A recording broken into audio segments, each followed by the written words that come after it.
Good morning, everyone. How's it going today? As you probably saw recently, I'm making videos about agent architecture more and more, and I figured that the best way to help you learn more about this is to actually create a coding agent that you and I want to use.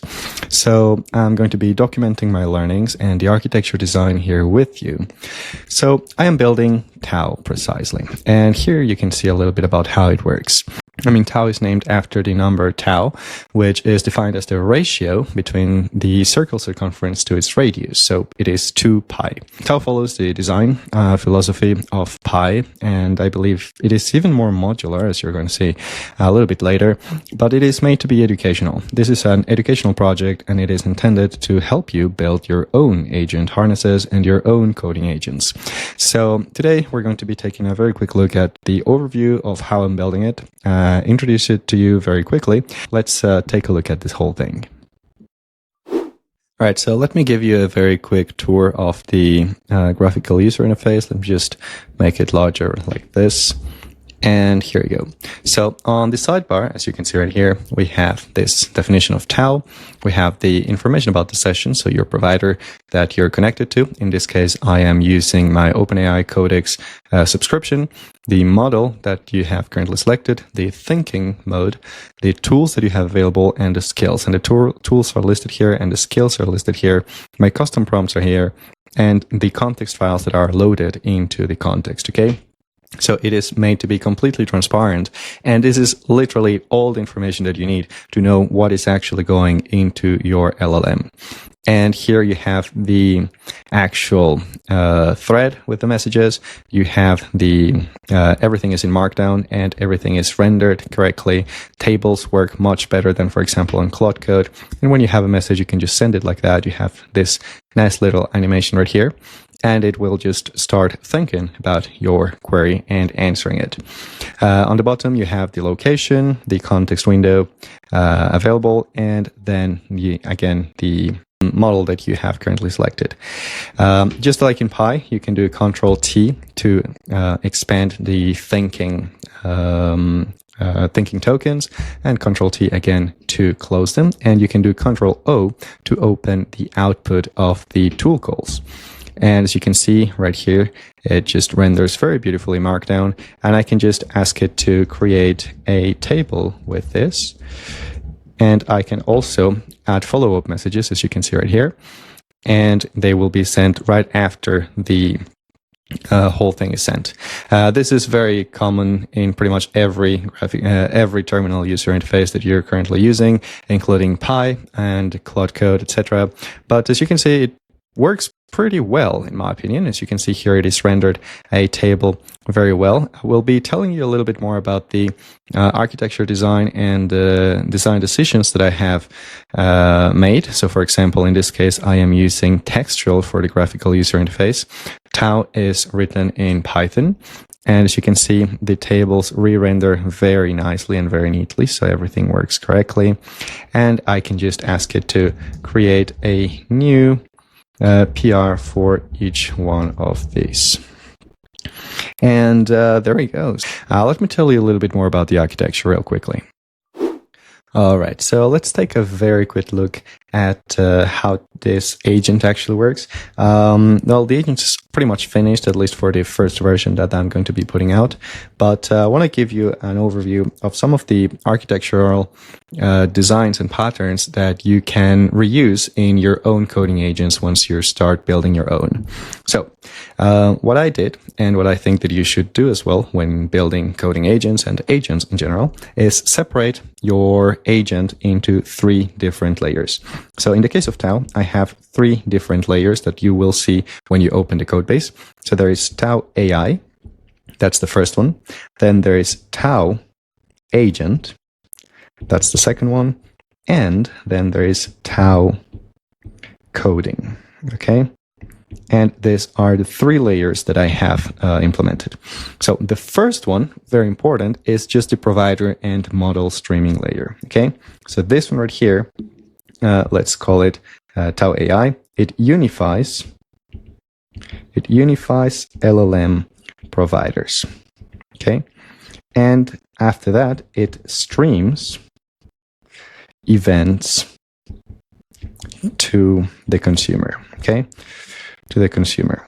So Tau agent is going to consume Tau AI, and this one right here is going to make it completely transparent to Tau agent which LLM it is using, okay? So this one right here is going to make completely uniform and straightforward if you want to use OpenAI like providers, if you want to use subscription providers, so with OAuth, for example, if you want to use Anthropic providers, Hugging Face, etc. Okay, and all of this is going to stream those events to the next layer. And it is important to have this layer independently, because what is going to happen is that you want your Tau agent to your agent or your agent harness to not have anything to think about the large language models that it's using. It should just be able to use any language model, and this one right here uniformizes that. The second part right here, which is a very fun one, is Tau agent, which you may as well call the harness, but it includes more than the harness itself. And this one right here is composed of mainly two parts. The first one is the agent loop, okay? And the agent loop is completely stateless. The agent loop, this one right here, is going to take as input the history of messages, the tools available, the provider that it's going to use, the provider which will come from here, and a bunch of other things. And what is going to happen is that this is completely stateless. It's going to start the loop, so it'll send in the messages that you send. It will send them to the language model. The language model, if the language model returns, if the language model returns a tool call, then it's going to execute the tool call, return the result to the language model, call that again, return to tools if there is another tool call, and then finally return a response right here. And that's what is going to happen. Basically, that is all that this one is going to do. And this runs infinitely unless the LLM finishes with no tool calls. And as you can see, this one is completely stateless. It enters this that you see right here, and it returns a response. There is nothing that is stored in memory after this one is finished, etc. But after that, you have another component of this agent harness, or this agent layer, which is the one that I called right here the harness. And this one right here, this one actually is stateful. And what happens right here is that this one is going to take the session that this agent is working with. It is going to take the provider as well, because this one is the one that is going to call the agent loop, and it's going to call a bunch of other things. I'm going to be explaining them in a more detailed video. But what this one is going to do is that this one is actually going to run the agent loop, and once the response comes back, it is going to append that response to the message history and run the loop again once the user sends another message. So this one is the one that the user is going to interact with. Okay, so this one right here, the harness, is the one that the user interacts with. And that is essentially what is going to happen. And this one, of course, does take in the tools that it has available and a bunch of other things. But very importantly, this one is stateful, and this one right here is stateless. And very important as well is that the agent harness itself has no idea of where the sessions are stored, what the system prompt is, or like how to update the system prompt or anything. This one also receives the system prompt as a parameter. This one right here is just a stateful system that you can interact with, but it is completely reusable. You can change the system prompt, you can change the session history, etc. Okay, and that is basically what we have right here with the harness. Now, the last part right here is the agent itself, and that is the final top layer, which is going to be composed of two main elements. One of which is going to be the terminal user interface, and the other one, which is just going to be called the agent. And this agent right here, this one right here, is actually going to have the tools defined. It is going to have its skills defined. It is going to have its system prompt defined, and all of these things that are going to go into the agent. And the terminal user interface, actually this part was much more complicated than I initially thought. Because this terminal user interface is going to consume the events from the agent harness. So I forgot to mention that this harness itself is also going to stream events as they happen. So this one can stream events like end message, can stream event like message delta, delta message. And this one right here is the one that is going to stream those messages that the terminal user interface or whichever user interface is going to consume. And the idea is that you're going to have these messages or these events that can be consumed by a graphical user interface, a TUI, a ChatGPT-like application, etc. So this is why you have this separation, and it is probably the best way to design a coding agent, at least that I have seen. You have the AI layer separate, then the harness layer separate, because that means that once you have this separate and once you have built it yourself and you like it, you're going to be able to reuse it.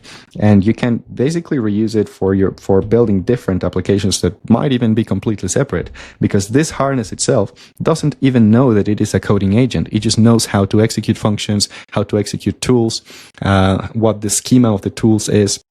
But the actual tools and the skills and the system prompt are going to be right here at the top layer.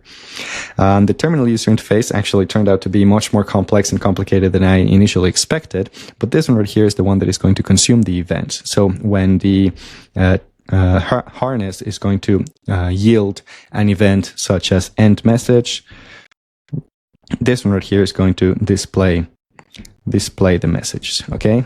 Same thing when there is a delta message. For example, when the LLM is streaming tokens, this one is going to display the streaming tokens. And that's basically all that this one is going to do. And it is much more complicated than I expected. The terminal user interface is tough one. I guess you might imagine it, because Claude Code has been having flickering problems for several months now. I think it's over a year.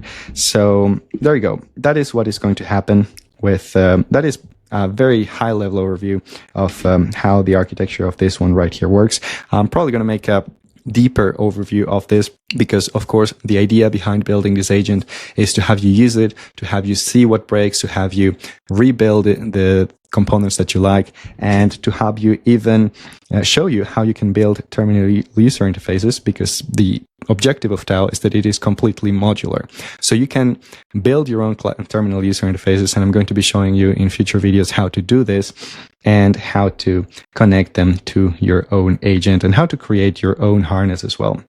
So that's what's going to be happening in the next few videos. Let me know if this is something that you're interested in and something that you would like to see more of. But in the meantime, feel free to install Tau. Actually, I'm just going to add the link in the description. The official announcement is going to come out on Sunday, but you can start playing around with it and tell me what you think about it. Okay. So without any further ado, thanks a lot for watching, and I will see you in the next one.